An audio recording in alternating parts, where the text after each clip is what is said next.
ต้อนรับเข้าสู่ช่องประจ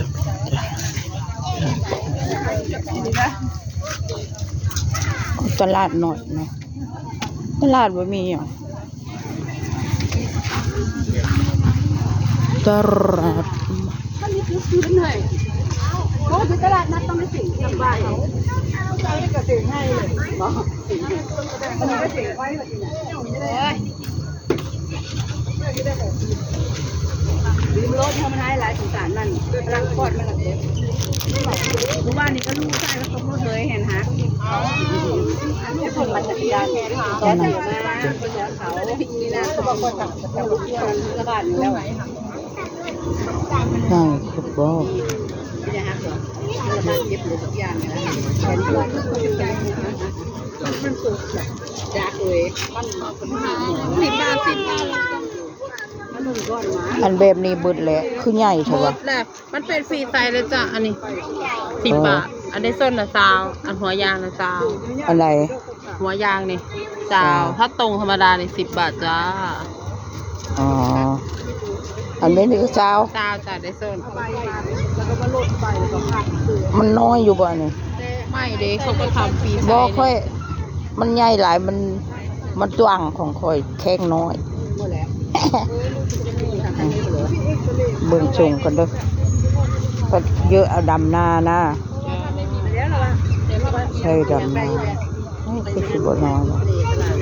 มันก็ไปหาหมออีกนะอยากจะงูเขาว่าเดี๋ยวหอบเดี๋ยวมันต้องไหล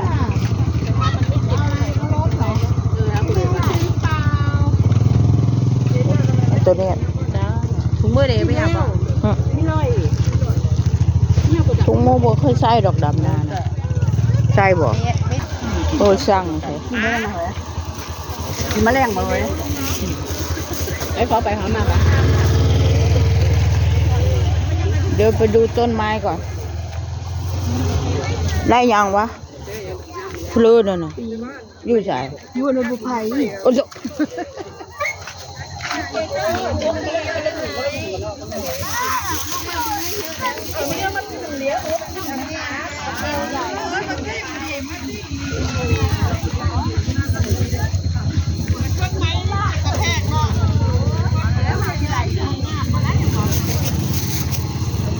ชื่ออย่าง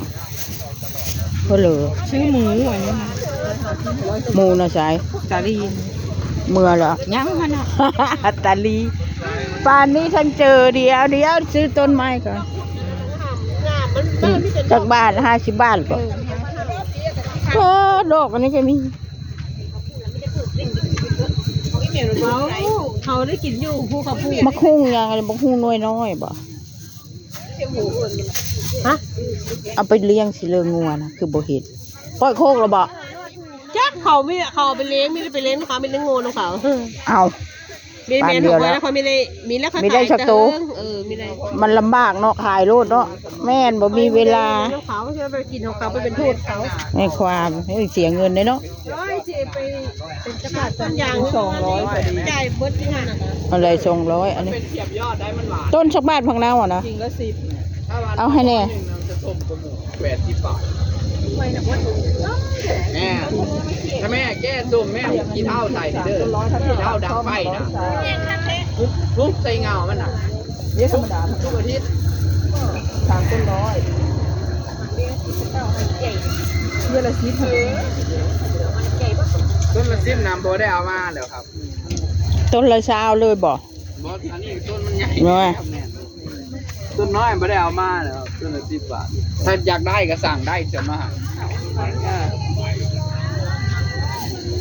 ชื่อเลือดต้นของหวานคือใหญ่แท้โอ้ใหญ่โคตรหวานแม่เจียวจะกินสี่ให้ค่อยลดสีกิ่งเขามาถามเรื่องได้1,000 สีทองเขาก็ได้แล้วกับเขาเนาะเขายกขายเขาก็เว้าเหลือ1,000 น้อยหนูก็เอามือพูแล้วมันชี้จะเผ็ดอยู่มันจะส่ง1,000 สีทองป้าวันนี้เด้อ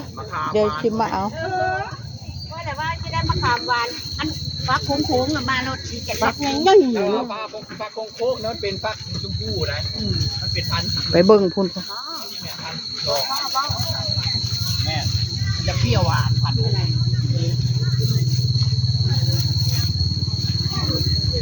ลาดุกปลาดุก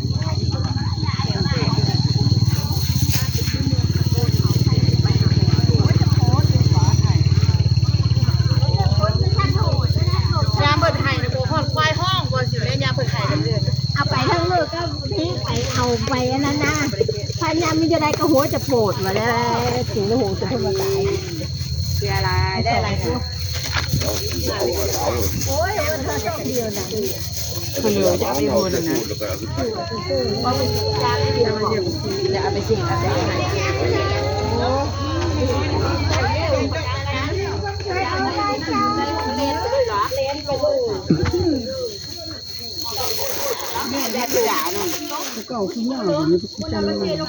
โอ้ยมันก็พอดีเลยกับที่เข้านั่นเนาะ เลยนะปนกเนาะ เอาโอ้ยแต่เช้าจังเจ้าดูให้ ชักบ้านอ่ะเนาะ ร้อยเจ้า โอ้พอชื่ออยู่ มากังแล้วมากี่ทานเท่าถิ่นก็ พอ ไปต่อง่อยไปมีได้ โอ้ยแพงเลย ยกไปถูกนะไปแล้วมีได้มาเลยเห็นแล้วเอาจีไม่ช่วยอันนี้น่ะ เอะไรแม่ ขับเพื่อน เอาแล้วแม่นัก บูชักบาท ค่อยนัก แล้วมันเสียบางนู้นมันมีเป็ดฮะมันดีดะอ้อไปด่าเขา ไม่รู้เลย อัน10 บาทนี่แล้วมันเล็ดแล้วมันย่อ นี่ออกบ่ขับเพื่อน แล้วจะขายกินสิ อันนี้เคยเงินนี่จ้าเฮ้ยอันนี้นะจันอาดเรื่องอะไรจะโกงได้นั้น อีนายอันนั้นอีนายอันนั้นอีนายไผอันนี้ ลูกเพื่ออันนี้นะฮะแอนนี่ อันนี้เด้นี่อันละ10ปุ๋ยอ้าวก่อนนั้นไปลงเลยโอ้ชูเลยน้ำมันอะไรพอน้ำมันปลาน้ำยาล้างได้ขาวก่อนนะคะอยู่เดี๋ยวนี้นะคือมีไรเด้อมาน้ำตอก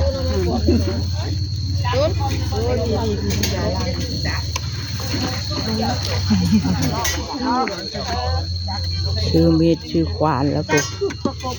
นัด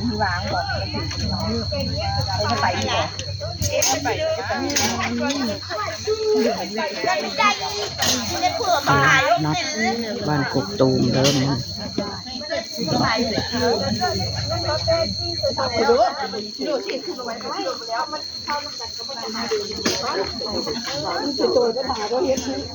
ไว้มื้อนั้นแหละเบิ่งเฮ็ดเดียวแหละอันไปก็ไปถือนั่นน่ะก็พักก็เล่นเอ้ยเอาไปชูหัวเก็บชูกระเตะน่ะมาขายให้ดูเพิ่นได้นั้น อีนายนั้นอีนายนั้นอีแล้วโอ้ยนาย เดี๋ยวเลือกเอาเดี๋ยวนี้ มาเริ่มมันนั้นเนี่ยเพิ่นเอาไปเพิ่มกันได้บ่ ปนก ชิ้นถ้าเราเอาตุ้นเนี่ยเอาไปเลยถ้าเอาผัวเขา โอ แล้ว เคขอจบคลิปแค่นี้ คนละบอกเขาจะได้ดูเห็นจะ